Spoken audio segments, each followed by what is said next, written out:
So, to research this video, I watched basically all of Scooby-Doo, starting in 1969 all the way up to present.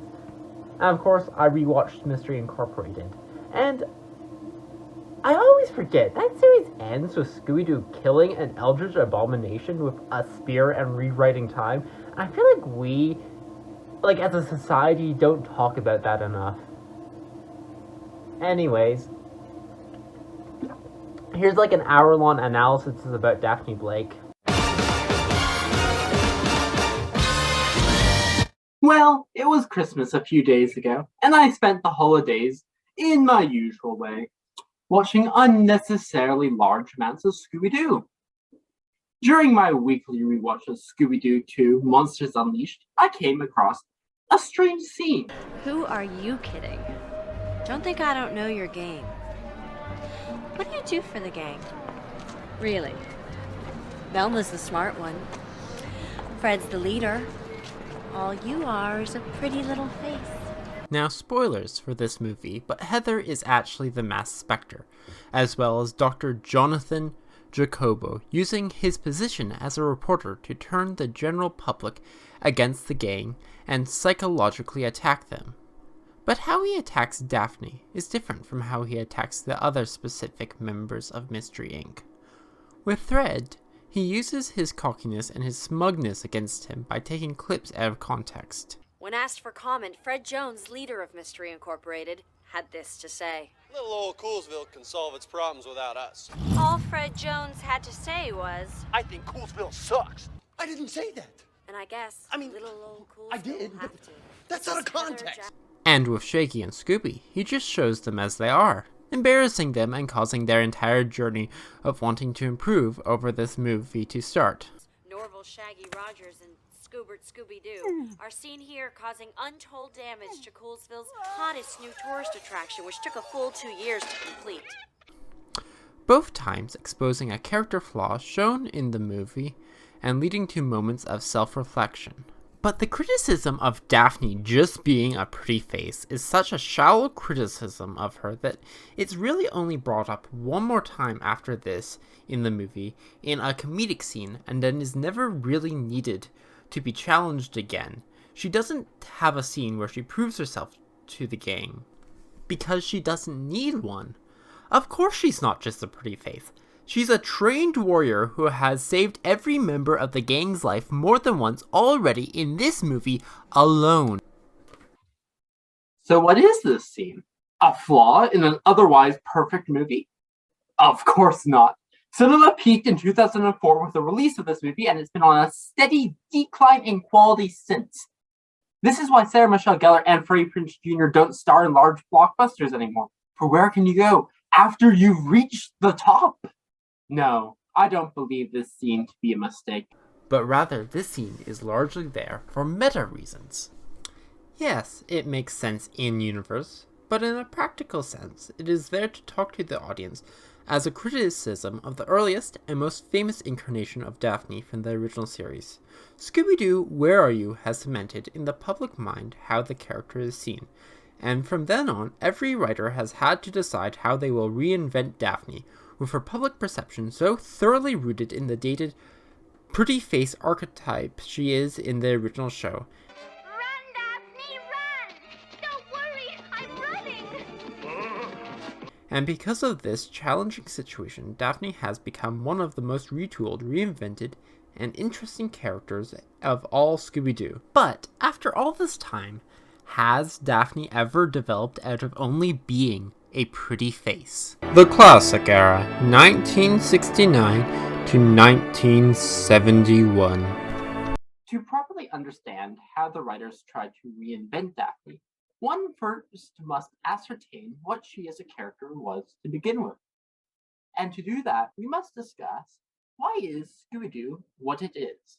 Back in the 60s, Hanna-Barbera shows tended towards a simple but memorable premise. Things like a sitcom with rock puns, a superhero show, animated comedians, a superhero show, a sitcom in a dystopian future, Bear steals a picnic basket. a superhero show, animated comedians, the show, or even a superhero show. So as far as premises go, 4 teenagers and a dog traveling around in a van solving mysteries with a supernatural appearance is not only a little bit odd, but also specifically more complicated than the rest of the competition. And the reason for this strange premise can be explained through 2 different ideas coming together. If any of my audience has read old adventure books, the premise of this show might not seem as odd. Books like Nancy Drew, The 3 Investigators, Famous 5, The Hardy Boys, The Bobbsey Twins, and Archie comics. It wasn't an uncommon plot for them to experience something that appeared to be supernatural, but in reality was merely criminals' attempt to disguise their activities. It wasn't in every book, and there was no series that specialized in this niche plot exclusively, but it was a decently common occurrence in young fiction long-running series. But just because these books exist doesn't fully explain Scooby-Doo, because Scooby-Doo is a weird show. The Scooby-Doo gang had 4 unrelated people and a dog who spent all their free time together, driving through strange swamps, breaking into abandoned buildings, and going to the beach at midnight. Which is a strange enough dynamic for Friends to begin with, but if you consider it from a production standpoint, it gets odder. Hanna-Barbera spent as little on animation as possible, so if they could save, they would. And considering that the premise of the show would require multiple new character designs per episode, it seems odd that they would also commit to such a large main cast when so many of the characters were redundant.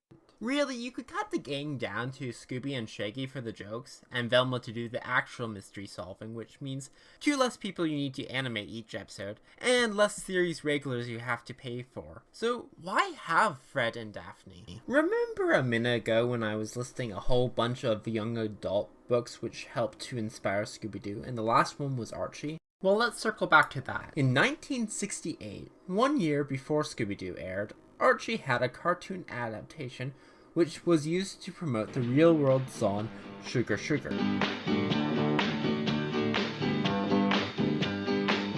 If they ever wrote any more songs, I'm unaware. Hanna-Barbera saw just how much money Archie was making and decided they needed in on that action. And that's when the inspiration for Scooby-Doo really started. That Scooby-Doo was a blatant attempt to ape the success of the Archie show should make a few things click together. Specifically, why Scooby's cast is what it is. Jughead and Hot Dog would become the new Scooby and Shaggy. Archie would become Fred. Velma came from Betty. And Daphne would become the new Veronica. And of course, there was no equivalent to Reggie because fuck Reggie. Actually, the original pitch for the show had a character that could have been a Reggie stand-in, named Mike, but since he was cut from the show so early in development that any statements about his similarities between Reggie and him would be pure speculation on my part. That being said, good cut, because again, fuck Reggie. Over the course of developing the show, Scooby-Doo slowly shifted further from Archie into its own thing. The original idea was to have them be a traveling band and solve mysteries on the side, but this was dropped with the mysteries becoming more and more important until the show we know and love finally came out. The reason all this history is important is to help understand the mindset behind the writers when including Daphne. That she was not included because she was a fundamentally required part of the show to function, and wasn't key to the gang, but rather just a surviving element from their original pitch, which the show had, at this point, quite thoroughly diverged from. And with all that background, we can finally talk about Daphne on her big screen debut, by which I mean the small screen. It was on TV. Now, finally, the most historic event of 1969, the pilot episode to Scooby-Doo, What a Night for a Night, aired and introduced the world to Daphne. The characterization of Daphne is fascinating in this episode, not just for what's included, but also for what is cut. Fred, Shaggy, and Scooby are all very similar to their Archie comic book counterparts, and Velma is so thoroughly retooled from Betty that they are basically different characters, which serve very different purposes in the story. Daphne is in an awkward in-between of both options. Veronica could be described as pretty, very rich, snobby, and elitist, or very nice, depending on the story. She was also in a love triangle with Archie. Daphne was allowed to be pretty and nice, but lost all other characteristics of Veronica, which left her with very little to work with. I understand why this would have happened. Despite starting off as a rip-off of Archie, the shows had, at this point, drifted so far from each other that a character that is compatible with one is not necessarily with the other.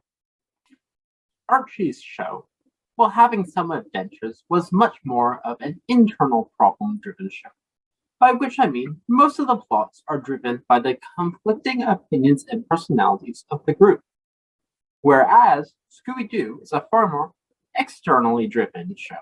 Apart from frequently bribing Shaggy into dangerous situations, most of the problems the gangs face are not personality conflicts, but rather them trying to avoid a madman in a rubber mask trying to kill them. This leaves little room for characters like Veronica, who works best when her over-the-top personality is allowed to collide with other personalities. Basically, she causes trouble in the show because that makes things more interesting. But in Scooby-Doo, 20 minutes is already such a short period of time to tell a complete mystery in that they really don't have time for internal strife between characters. So, the writers made the logical decision to make Daphne a little bit less abrasive as a character who works better in a team. But at the same time, they also accidentally made her a really boring character. Also, if you're confused because the Daphne you know is wealthy and has feelings for Fred, don't worry, we'll get to that. But those were later additions to the character. During the Scooby-Doo Where Are You run, these elements of her character were never explicitly included. So the pilot episode is in an awkward situation. Shaggy, Scooby, and Velma are brimming with personality, but Fred and Daphne could both be described fairly accurately as pretty and nice, which is probably the most boring character traits a character can have. And for the rest of the show, the writers would struggle to work around these problems. For Fred, they gave him his traps. I gotta hand it to you, Fred. You really know how to build a better mousetrap. Or in this case, a better phantom trap. The van, and a weird sense of humor. Look out there and tell me what you see. The waxworks. I have to laugh at myself. Those two chickens tricked us. This desert reminds me of a woman. Why's that? It goes on and on and on. Man. Well, they say fish is supposed to be good for you. Yeah, but this is overdoing it. Which, while not necessarily making him a well-rounded character, at least gave him a specific job in each episode. But for Daphne, the writers made a decision in the pilot episode which would define, or possibly more accurately haunt Daphne for decades to come. In the middle of the episode, the gang discovers an art studio behind a sarcophagus where someone has been forging painting. Then, when they are done finding clues, Daphne decides to find a faster way out, opening a door in the back of the studio for some reason, revealing the Black Knight ghost, and then this happens. Leave it to Daphne to pick the wrong door. And with that one line, Daphne develops a personality trait. That trait being damsel. There are two problems with this characterization. The first being, having one of the only two female characters be solely defined as a damsel is both an overly played out and rather harmful trope. But secondly, and probably more important to the TV writers in the 70s, is that in a show starring Shaggy and Scooby, having a third character whose only character trait is that she's clumsy and gets captured by the monsters a lot makes her a very redundant character. No matter how clumsy Daphne was, and she could be quite clumsy. Right. Oh no! My finger's stuck in the keys! How do you even do that? Shaggy and Scooby simply filled this role better.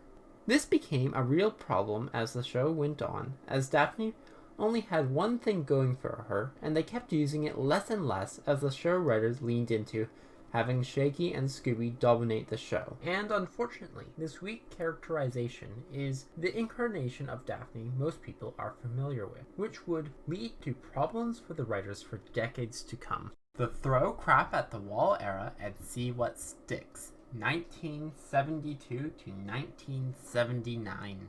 This was a rough era for Daphne. As the show jumped from one gimmick to another, it had little time for her. In the new Scooby-Doo movies, the guest stars all took precedence over her. She didn't even get to perform in the last Olympics with the Scooby-Doobies, which seems unfair since a sentient car made the cut. This, let 'em roll. Oh, yeah?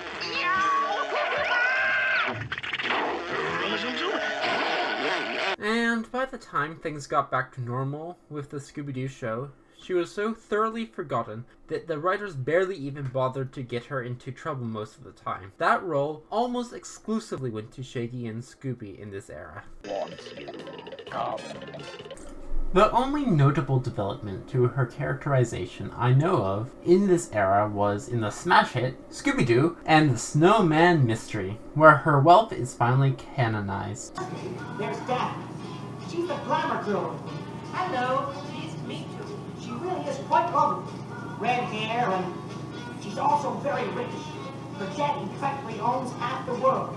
To be honest, this isn't actually important and won't actually become canon until later, but I paid a lot of money for this record and I need to share it with the world as much as possible to justify the cost. The last season of this era I made up without consulting anyone else is the first season to feature Scrappy. It's not yet the Scrappy show featuring Scooby, but the writing is on the wall for Daphne, as well as Velma and Fred. Their lines and episodes steadily decrease and the amount of notable things that Daphne does is basically nil. Even when she does show up to do something in the episode, like somehow find a cursed snake demon summoning idol in a market and pick it up as a souvenir, the writers can't even be bothered to call her danger prone. By the last episode of the season, she barely even cameos in it, with just 2 lines of dialogue. Okay, guys, we'll be back to pick you up later. Have a good visit. How bad could it be? Daphne has now completely faded into the background. The Scrappy Era, 1980 to 1988. With the growing challenge of getting all the voice actors into the studio to record, and the realization that 2 voice actors were cheaper than 5, the cast was cut in half, and for the next 3 seasons, Shaggy, Scooby, and Scrappy were the only regulars. In 1984, the decision was made to bring back one of the original cast members to bring a new energy to the show. And have at least one character whose name doesn't start with S. And the writers made the most interesting choice they could have made. They brought back Daphne. This certainly wasn't the obvious choice, given how little interest the writers had had in writing for her in the previous seasons. But I think it was also the best choice, given just how much room she had to develop. Not only as a character, but also as a member of a team. Unlike Fred and Velma, she doesn't have a defined role to fall back into. So how did the new Scooby and Scrappy show handle this? Well, in my opinion, excellently. The first thing I want to say about her return is, wait, are Shaggy and Daphne dating now? That may seem like an absolutely bonkers thing to ask for anyone who hasn't seen the later half of the Scrappy era. But I have my reasons for asking this. Firstly, during this time period, a new status quo is introduced. Daphne is a TV reporter who travels around the world for her stories, hiring Shaggy as her one-man crew. This setup might sound familiar to anyone who has seen Scooby-Doo on Zombie Island, except there, Fred has replaced Shaggy. Fred Jones, who's now the producer and one-man crew of Daphne's show. How about getting a shot of Freddy, guys? And in that movie, more than a few times, it's suggested that Daphne and Fred are a little more than just friends. I think we should split up. Good idea. I'll go with Bo. Bad idea. Yeah, he is suspicious, but he is kinda cute. Well, if we're all through here, maybe we should get going? Well, in this show, that would mean Fred was Shaggy's replacement. Shaggy was her first choice. When determining who she wanted to travel the world with and frequently stay in the same tent or hotel room together, Daphne thought Shaggy and his 2 dogs. And that's not all. Even when they aren't working together, they're on vacation together. Daphne and Shaggy go on a trip so she can introduce him to her parents. And Shaggy took Daphne as his +1 to his sister's wedding. Also, when they talk, they have interactions in the show that give off a genuine sense of camaraderie and friendship that just wasn't there in the earlier seasons. Oh, you take the high road, and I'll take the low road, and I'll keep it Look, an empty grave, just what we need. We do, but I'm too young for a grave. Well, we too. No, silly. We'll cover it with heather and use it for a trap to catch the hound red-handed. Well, Mr. McDaville hasn't changed a bit since we were in school, has he, Shaggy? Nope, like he's the same old grouch. Come on, guys, hit the hay. Yeah, you can fight for justice in the morning.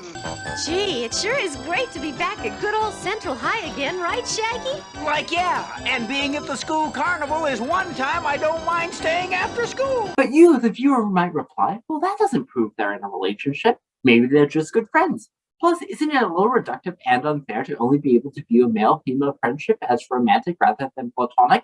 And yes, viewer, you are correct, and very well spoken. You sound like a cool dude. You should subscribe so you can post criticisms of my analysis in the form of a question, particularly queuing me up to my next point more often. Look, I don't know for certain if Shaggy and Daphne are dating, and I don't think it matters. What matters is that it's worth questioning at all. There simply isn't enough in their communications in the earlier seasons to analyze it in the first place. That it's worth considering at all shows a real growth in their characters. But let's be honest, having the male character and the female character maybe have feelings for each other is not exactly a huge leap forward in characterization. Is there anything else to Daphne in this era? Thankfully, yes. She finally has developed a role in the team, specifically the role of the only adult of the team. I don't mean that literally. By this point in the show, Shaggy and Daphne should have been in their mid-20s at the youngest, and Shaggy has always been canonically 2 years older than her. I mean that she is the adult, personality-wise. She is basically the only one who's capable of thinking ahead and making a reasonable plan. Come on, guys. If we're gonna find any clues, we've got to stay with those tourists and blend in. Yeah, blend in, Scoob. Okay, Maggie. Ooh, ah, ooh, ah, ooh, ah, ooh. Thanks. Technically speaking, as the Talon and Shaggy being the tech crew, Daphne is Shaggy's boss, and her authority is never questioned, and Shaggy clearly has a fair amount of respect for her. Oh boy, oh boy, oh boy. Sun and Fun City. This surf contest is your neatest reporting job ever, Daphne. I know it's scrappy. It's just like a vacation, and I even have my own camera crew. Like this picture-taking job sure is the life, eh, Scoob? Yeah, whoop-de-doo. Okay, guys, let's get those cameras in the water with the surfers. Yeah, so you can get some real neat close-up action shots. Let's go, crew. Hang on, Scoob. We're gonna hit the surf. The other dynamic that I find particularly interesting is Daphne's interactions with Scrappy. The problem with Scrappy when the whole gang was around was that he had the tendency to steal jobs from other characters.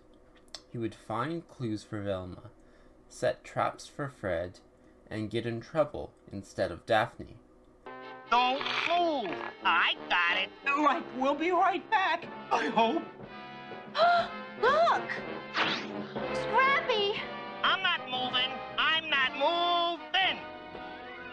Scrappy.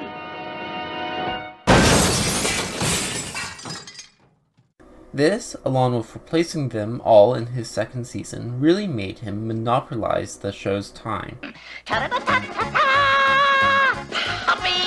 power! As well as not really giving him a dynamic to speak of with anyone else. But with just Daphne there, the show's writers finally managed to strike a much better balance with this character. He was still one of the driving forces in solving the mystery, but the writers really leaned into him just being an excited kid, jumping at any chance to impress his brave Uncle Scooby. This means he made significantly more mistakes, lapses of judgment, and got in over his head frequently. And while this often would lead to Shaky and Scooby leaping in to save him, it also gave Daphne the chance to step up. Her relationship with Scrappy in this season could accurately be described as a mentor/mentee dynamic. Daphne frequently holds Scrappy back from running into danger. They strategize together, they solve the mystery together, and overall, they just seem to work efficiently as a team. Scrappy, for his part, seems to have endless respect for this adult that is helping him with his passions. And Daphne seems to genuinely enjoy spending time with him, and is nearly endlessly patient with his puppy tendencies. Gee, Daphne, what's the Geiger counter for? It's just a hunch, Scrappy, but if I'm right, the solution to this Neanderthal mystery is out at Devil's Rock. I'll bet the monster's there, too. Too bad Uncle Scooby and Shaggy had to stay behind to guard the ranch. They're gonna miss all the fun. Just as I suspected. Uranium! The Geiger counter's going crazy. Come on out, you scaredy cat monster. Scrappy-Doo wants a word with you. What's this? Gee, it looks like pieces of a dog biscuit. Dog biscuit? Come on, Scrappy. Unless I miss my guess, we'll find that monster back at the ranch. Gee, my Uncle Scooby gets to have all the fun. We didn't until Scrappy and I found this dog biscuit at Devil's Rock, just like the one we saw Darcy feed his sheepdog. Daphne really came into her own in this show, appearing to have learned a lot from her time with Fred and Velma, but applying it in her own way, as well as becoming close friends with the members of the gang. He was wearing this unusual ring. I saw the same ring on the finger of the Phantom when he attacked me. There was one other trait that is slightly more subtle, but becomes more developed as the franchise goes on. As I previously mentioned, Daphne's wealth has been mentioned once before, but never officially in the show. But this detail is finally made canon when she takes Shaky to meet her parents, and we find out that they're extremely wealthy soap makers who own their own company. Gosh, Dad, like your dad made all this just selling bubble bath? That's right, Blake's Bubble Bath, billowing bubbles for a bountiful bath. I find this detail really interesting, not just because of what it implies about all the previous seasons, but specifically about this one, where she has a full-time job. Daphne is rich enough that she doesn't have to work if she doesn't want to, but despite this, she has chosen to take on a hermit lifestyle, travel the world, sleep in a van, and help random people for free. None of this is out of necessity. She just seems to like helping people, and helping out the world, and experiencing new things. And this character trait would continue to develop in the next arc, where our team of heroes team up with a warlock to save the world from demons. No, really, that's what happens next. Wow, the 80s were one hell of a decade.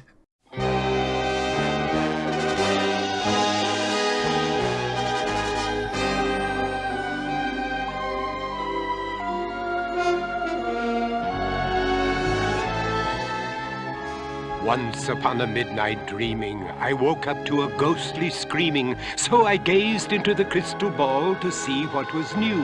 And what I watched was truly shocking. The demon chest, it was unlocking the 13 ghosts of Scooby-Doo. Despite the improvements to Daphne, most Scooby fans, including myself, would say at this point that the golden age of Doo has passed. The atmosphere has slowly turned from moody, eerie settings and creepy locations to that of any other cartoon. At this point, most of the show took place in public places during the day. The monsters had gotten lamer, and the lore around said monsters had become such an afterthought that half of them aren't even named. Basically, Scooby-Doo was past its prime. If it were to continue to be on TV, it would need a refreshing. And considering that, I think the choices they ended up making were fairly solid. I know the critical reception to the 13 Ghosts is rather mixed, but I think this is where things really start to improve again. We got a new status quo that raised the stakes, yet gave every episode a diegetic reason to be different and experimental. And while the show is certainly not devoid of goofier episodes, it also has so much more atmosphere and character in its animation. The show also introduces 2 new series regulars, a kooky yet mysterious warlock played to perfection by the talented Vincent Price. It's working! It's working! My presence here might have scared off the demon, and we wouldn't have wanted that, would we? By the vapors of Ahishnu, I found one! Of course I know where it is. I'm a mystic. I know all. There go the 13 foulest specters and ghouls on Earth, and they'll haunt the world until their return to the chest.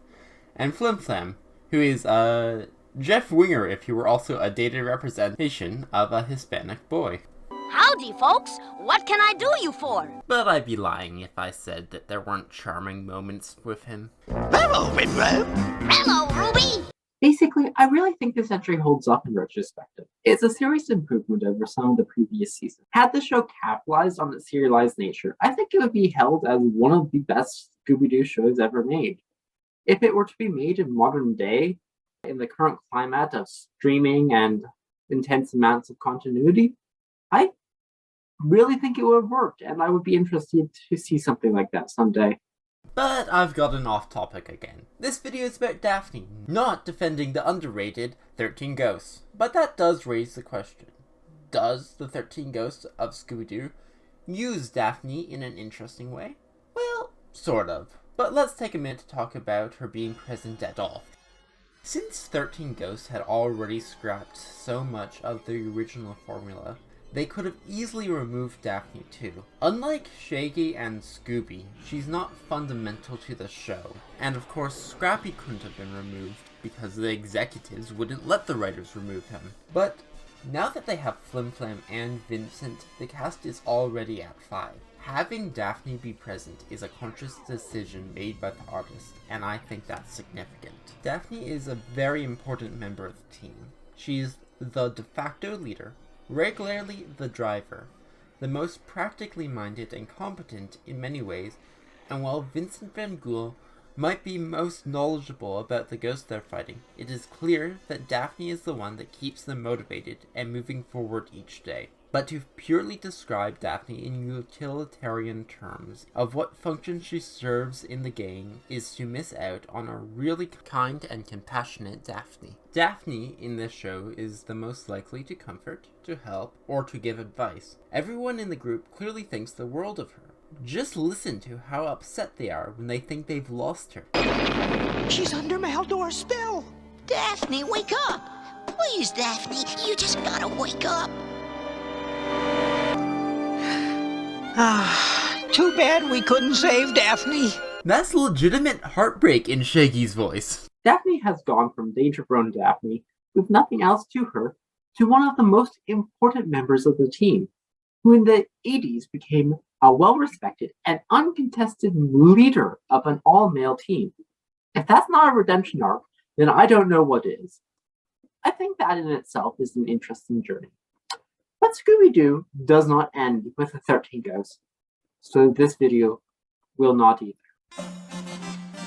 The Renaissance period, 1988 to 2013.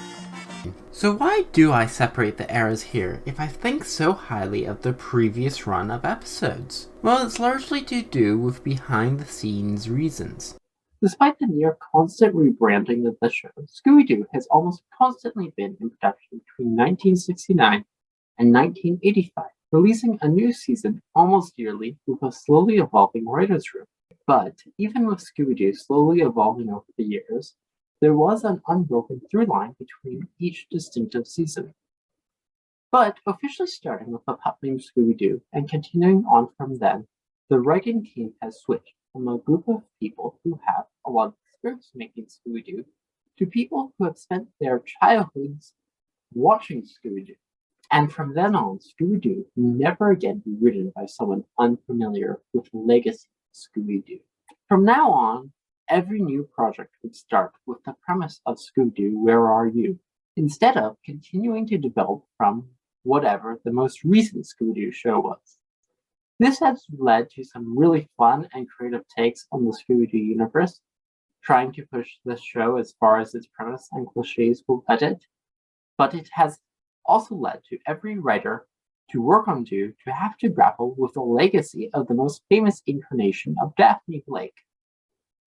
Unfortunately, despite the last 3 seasons of Scooby-Doo doing their best to develop Daphne into an awesome character from her previous starting point in a natural and believable way, most people haven't seen these seasons. This has to do with falling ratings, which meant fewer reruns and fewer releases on home media. Until recently, they were completely inaccessible until they were released on iTunes, and to this day, vast amounts of the show have never gotten a home media release. So, the legacy that every new Scooby-Doo show has had to deal with is the legacy of danger-prone Daphne. So, let's take a look and see how the writers did. A pup named Scooby-Doo does its best not to draw attention to the problem by basically starting her characterization from scratch. Daphne has actually become closer to her Archie comic book counterpoint, by which I mean she's by far the most snobbish, rich, and bratty of all her incarnations. From a feminist point of view, this could be read as a step back. At the very least, her character falls rather neatly into some tropes which aren't exactly pushing the envelope. That being said, I do believe this version of Daphne brings enough charm to the show to avoid being too stock of a character. Interestingly enough, Daphne is once again sort of the de facto leader of the gang. This is in part due to how dumb Fred is characterized in this show. Okay, let's split up, gang! Oh, Freddy, not yet. The mystery hasn't even started. Oh, yeah! And how young Velma is. But I still think it reflects well that Daphne becomes the leader in this situation.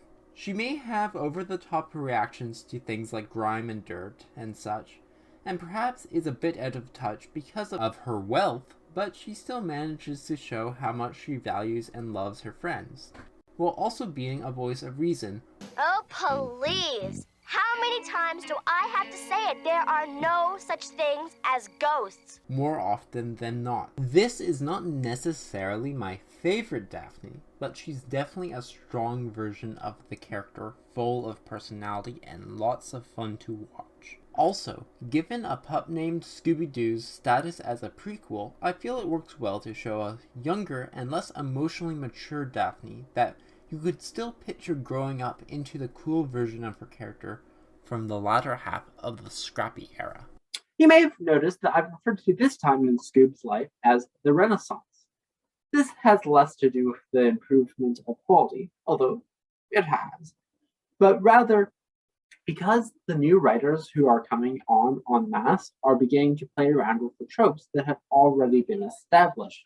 This is when Scooby-Doo gets really self-aware of its tropes, and the writers really start to grapple with what a modern Daphne looks like.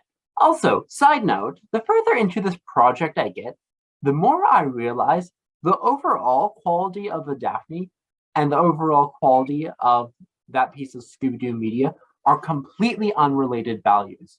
You never know what type of Daphne you'll get till you watch. Case in point, the Mook era. Possibly one of the most solid runs of Scooby-Doo movies overall, but kind of an unremarkable Daphne. These movies take place several years after the gang has split up, and Daphne has furthered her career in journalism, apparently wanting to prove the existence of ghosts, which makes sense given all she went through in 13 Ghosts.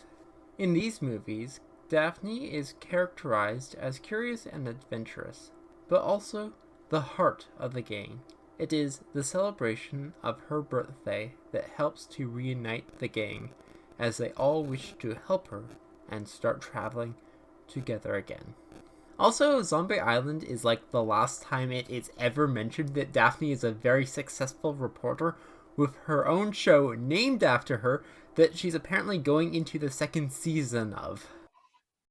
But who cares about drop plot lines? There is important stuff that happens in these movies I do need to talk about. Finally, after all this time, the fan theory that Fred and Daphne actually have strong feelings towards each other finally get some lip service. So, Freddie, why do you always pair us up? Well, I've thought about that for the longest time, and there's never been a good time to tell you. Maybe it's time that I... Hey, here they come! Oh, it's not a big deal in these movies, but it does set a precedent which has continued to this day. Oh, and before anyone comments that they were dating in the original show because Fred always split up with her. No! Firstly, they almost always brought Velma with them, and secondly, definitely no, because they had the personality of cardboard in that show. I don't think they had the capacity to have a secret relationship going on. And them dancing together in like 3 different scenes means nothing. Scooby dances with a dead body in one scene. You're hardly going to use that as evidence that he was secretly dating the caveman, were you? The live-action movies take a far more radical and critical view of Daphne than the Mook animated films. But despite being the biggest departure from any previous version of the characters, these 2 films probably do more to reshape the character than any other piece of Scooby-Doo media, including the original show somehow. The reason for the sudden leap in characterization for Daphne has to do with how this movie was originally written. As many of you probably have heard, this movie was originally going to be an R-rated parody of the show, sort of in the same vein of those Brady Bunch movies from a while back. But it was slowly scaled back into a more family-friendly version that was released in theaters. But the fingerprints of a far more cynical parody of the show are all over this thing. A very clear example of this is the handling of Daphne. Specifically, that the movie calls out the rest of the gang for how demeaning it is that they constantly refer to her as danger-prone Daphne, which is then one of the key reasons the gang ends up splitting up before the start of the movie. This starts Daphne on her journey of reinventing herself, that leads her to becoming a badass and a skilled martial artist. Characterization that will continue into the sequel. What I like so much about this character arc is that it is the first piece of Scooby-Doo media that openly criticizes just how poorly Daphne was treated in the original show, and then makes efforts to improve upon that. I also like how they don't at any time try to suggest a link between her femininity and her clumsy/ditzy persona. When Daphne returns from her years of combat training, and is a genuine badass, she still dresses in pinks and purples, says things like this. It's never too late to learn to properly apply makeup. Okay, the last good thumbprint should still be there. So, a little blush, a pore strip, and voila. Right now. I enjoy being a girl. And in general has no significant change in her behavior. Now, for the record, I'm not trying to suggest that the opposite of this would be performing femininity wrong. There is no correct way to present a gender, or incorrect for that matter. But given that Scooby-Doo is a movie with characters and is not real life, so had they had Daphne return as a badass that demonstrated this through some sort of masculine coded presentation, it would send out the unfortunate implications that the traditional presentation of femininity that Daphne has always been associated with was a problem she needed to fix, rather than just her personality. This version of Daphne, a competent fighter and badass who resents the label of danger-prone, is something that will stick with the character from now on, which I will examine more in the following paragraphs. But that is not the only character traits introduced to the character that become staples. There is also her emotional intelligence, her ability to do anything with the contents of her purse. Daphne also becomes a fashion icon, and her ability to talk to the gang members in meaningful ways is all established in these 2 movies. I believe that these movies are so fundamental to how Daphne is represented in the modern day that one could grasp all further versions of the character by how far they lean into the traits established in these movies. So yeah, in case I haven't made it clear, good Now who's the damsel in distress? Me? Straight up.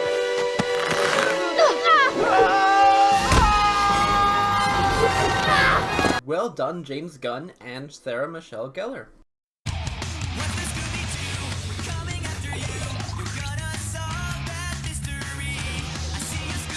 This series is, technically speaking, a continuation of the continuity of the MOOC era, evidenced by the presence of the Hex Girls and a continuation of Fred and Daphne updating their clothes to a more modern style again. But this series also serves as a soft reboot as well. The writers would have been aware of the vast amount of the audience who would only be familiar with Daphne as she has appeared in the Where Are You run of episodes, as they have pretty much constantly remained in syndication, which actually put them more or less in the same place as the writers back when Daphne rejoined the show in the Scrappies era. But things had gotten worse. Not only did they have to deal with how boring Daphne is in the original show, but I also suspect it was a matter of concern to have a female character defined exclusively by how she needed to be rescued in the early 2000s. I think the writers did a good, if not remarkable, job of reworking Daphne into the modern setting. The pilot episode makes a special effort to show off how Daphne has grown. At around the midpoint of the episode, Fred is stuck in a wheelchair with a broken leg, and Velma is bedridden with a bad cold, so Daphne goes out on her own to investigate, hand-waving Fred's concern, "But be careful!"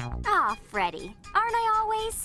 Before riding up the mountain on a snowmobile while doing backflips. Then, when investigating an abandoned creepy cabin, an ice creature sneaks up behind her. Then the scene goes on for as long as possible, trying to act like things are about to go like they would in the original show, with the monster catching her and the rest of the gang needing to rescue her. But then, wielding a hairdryer like a gun, she manages to fight off the ice creature. I think this scene reads pretty clear in what the writers want us to take away from it. Daphne manages not only to escape the monster by herself, but also does so in a way that only she could. No one else in Mystery Inc. carries a hairdryer on their person, and the rest of the show builds upon this. When it comes to any stunt driving or extreme sport, Daphne is assumed to be an expert, and like the live-action movies, she is shown to be a capable fighter with special training in martial arts. Additionally, the show kinda turns her into the MacGyver of makeup. Eventually it's taken to the point of parody, but it's never not funny.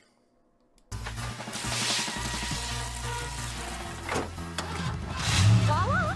Wow, Daphne, a hydroelectric fuel source from things found in your purse. Hold on, Daphne! Trust me, I wasn't even thinking of letting go.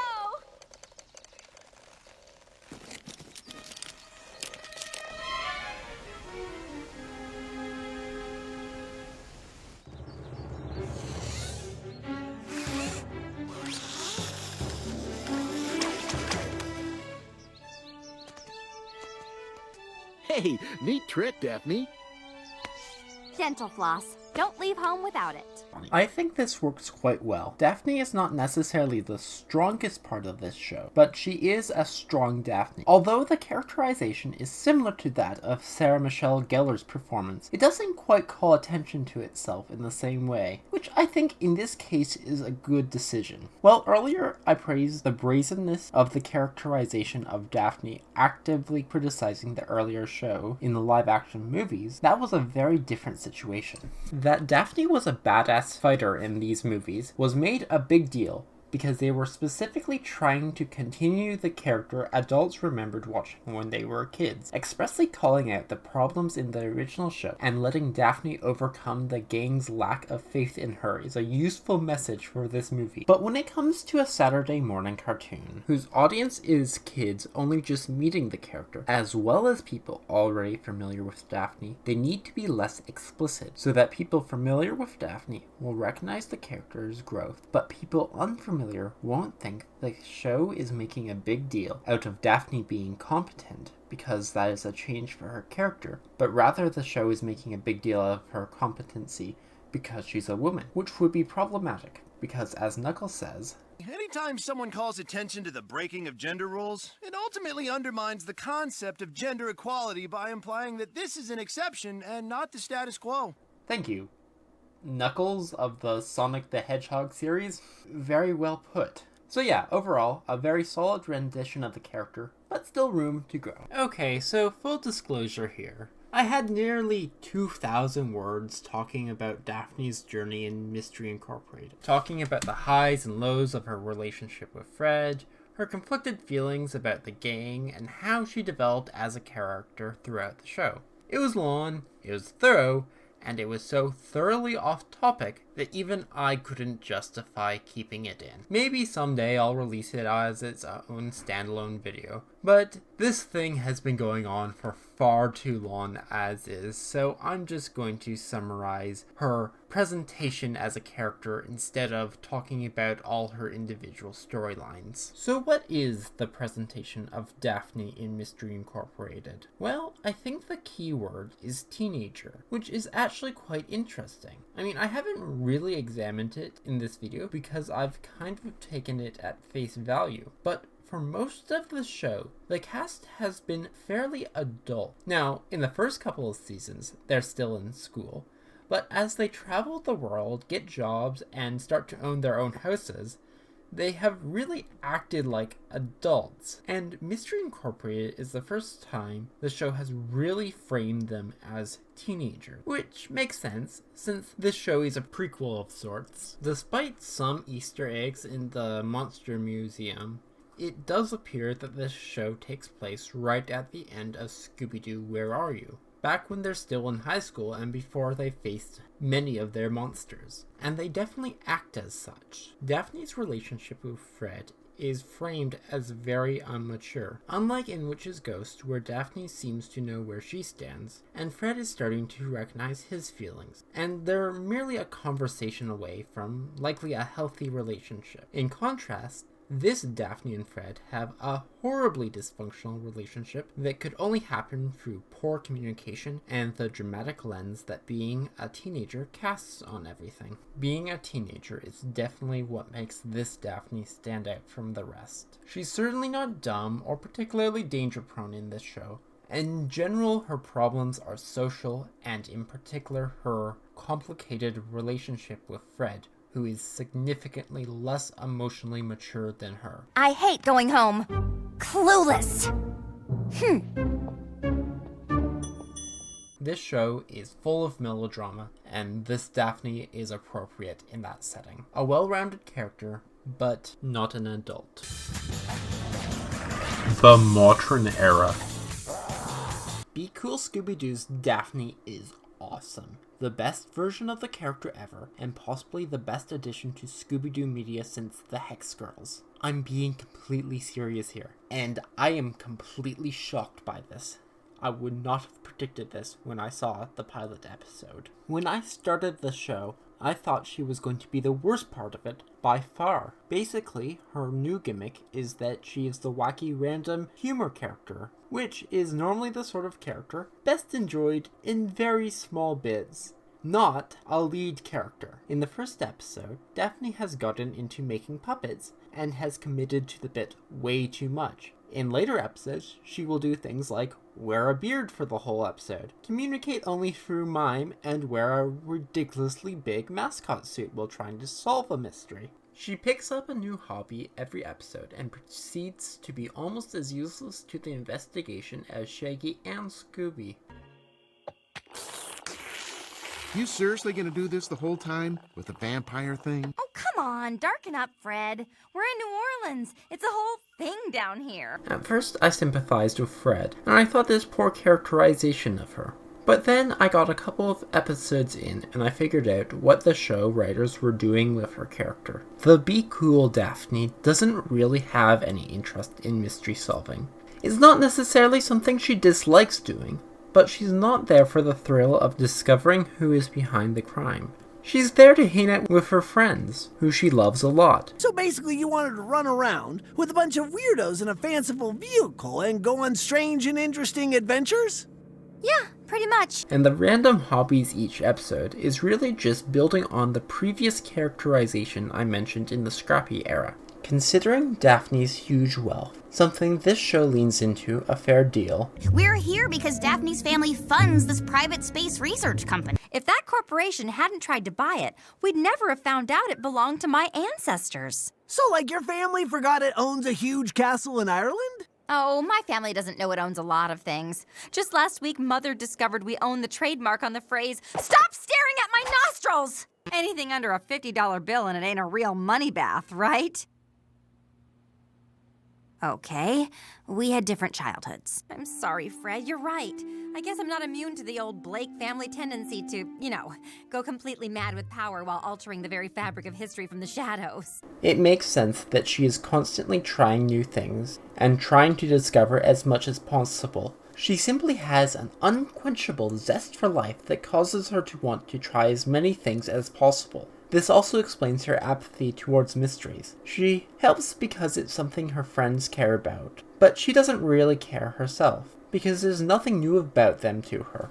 The Scooby-Doo franchise has over 50 years of mysteries about monsters under its belt. Every week they run into a monster-themed crime, and they always catch the bad guy. Daphne puts so little effort into this work because she knows that Velma and Fred can be counted on to catch the bad guy. As annoyed as Fred gets with her, she knows that they have a handle on this situation. But that's only half the answer to why I find this Daphne so appealing. Well, a Daphne more interested in whichever whim catches her attention, and nearly completely indifferent about whatever activity the gang is partaking in makes sense in-universe, it might have gotten rather annoying to the audience, which is an almost unforgivable quality for a character to have, which is why Daphne's quality as an incredibly caring and loving friend is so important.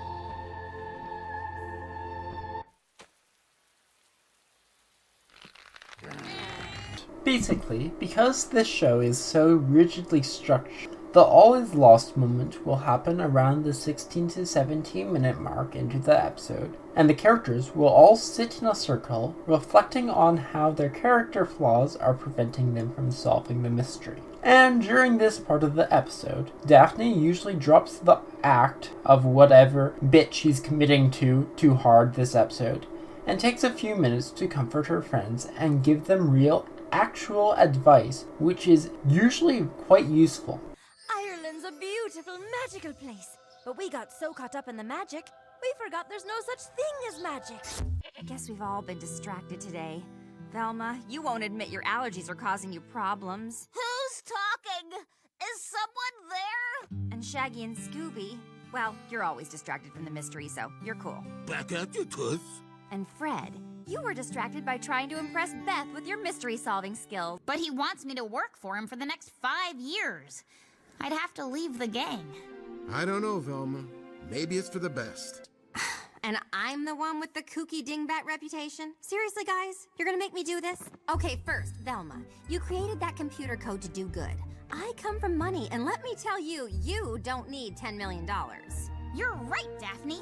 I'm gonna tell Mr. Junior he can keep his money. What? No! You don't need $10 million. $5 million is plenty. Sell him the algorithm non-exclusively for $5 million, and make the same deal with the medical companies, so it will also be used to help people.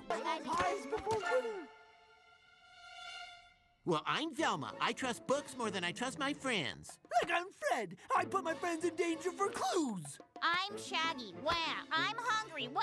I'm scared. Wah! I'm 2 years old. Wah! I'm handing out puppets. I'm Scooby-Doo.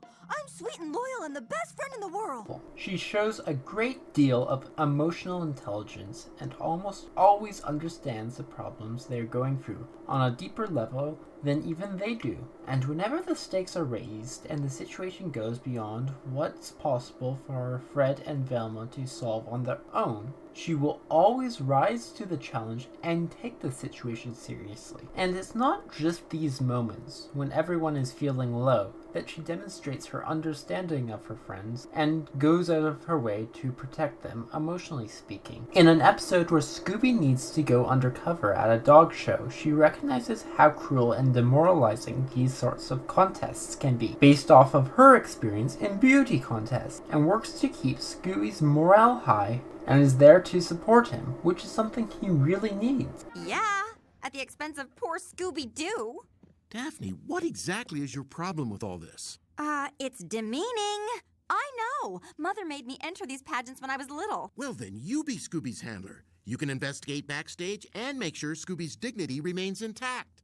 Fine. If you insist on entering this shame fest, I'll try to get Scooby through it with as little humiliation as possible. When Fred starts dressing like a hipster, she's able to recognize he is trying to overcome his insecurities of feeling old and out of touch, but is doing so by not being true to himself, and helps him to embrace his inner dork. Fred, you're a middle-aged dad stuck in the body of an 18-year-old. Deal with it. Done. I collect antique flashlights and wear prescription socks. It's time I own that. When Fred and Velma start bribing and experimenting on Shag and Scoob with Scooby snacks, she's the only one to vocalize how messed up that is and is worried about the dignity of her friends. So, did we just bribe Shaggy and Scooby into investigating that storage room? Would you do it for a snack? Nope. There's buckets of eyes. Would you do it for 2 snacks? Scooby and I deliberated, and we have formally decided... Yeah. That's right, you will. And no one else sees a problem with this?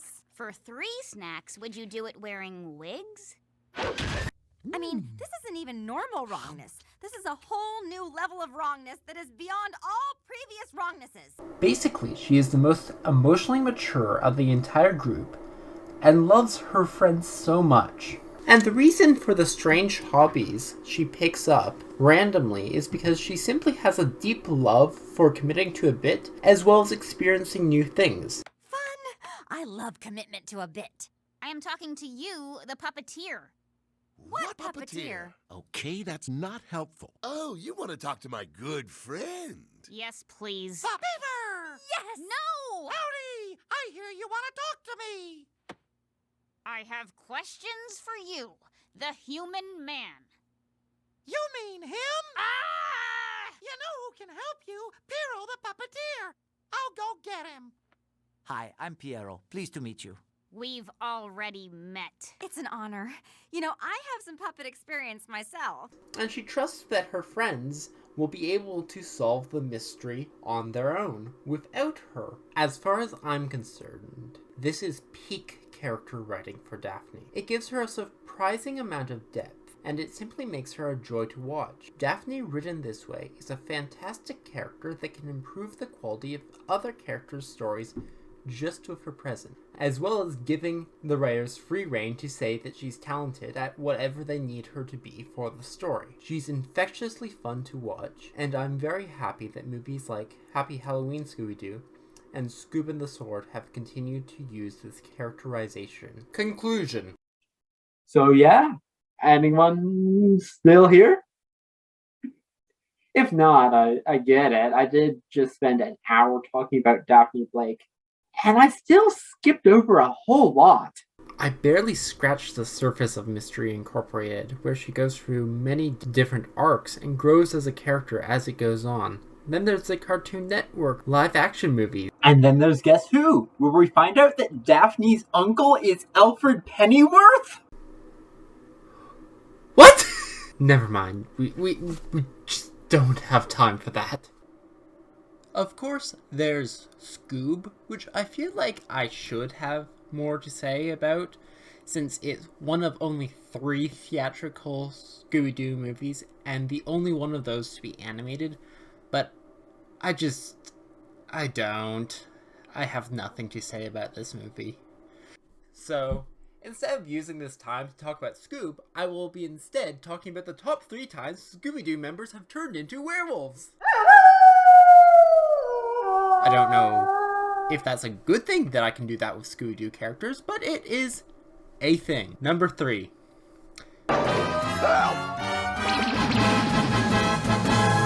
That's just pathetic. I can't believe the entire movie is built around this premise and that's the best you can give us. Number 2. Acceptable, I guess. Not particularly remarkable, but it gets the job done. Number 1.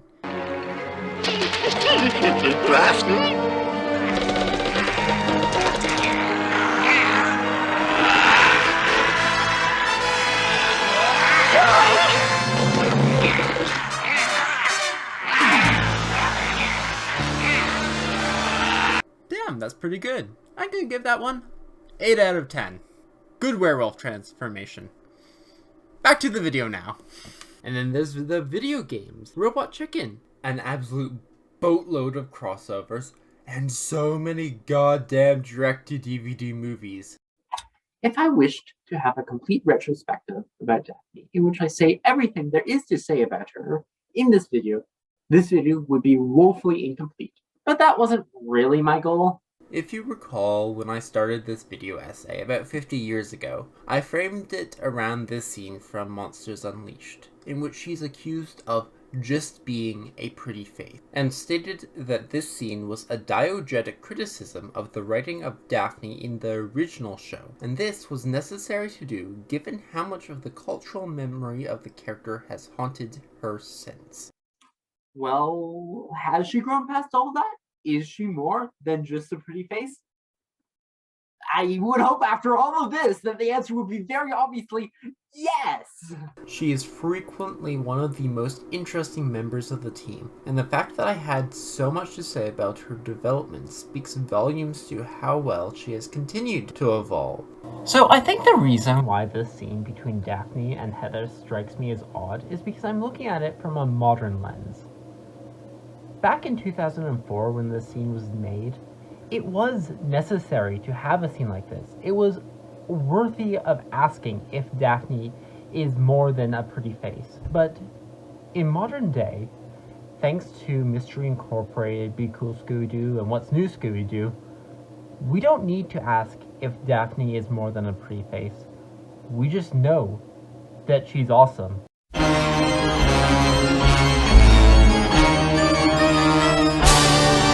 Thank you all for watching this very long Daphne analysis. If you like this kind of content, please subscribe. Next month, I hope to bring you a thematic reading of Scooby-Doo and the Samurai Sword, so that should be fun. This video was brought to you by the demons in my head who won't let me sleep unless I share this information with the world. Please, for the love of God, let me sleep!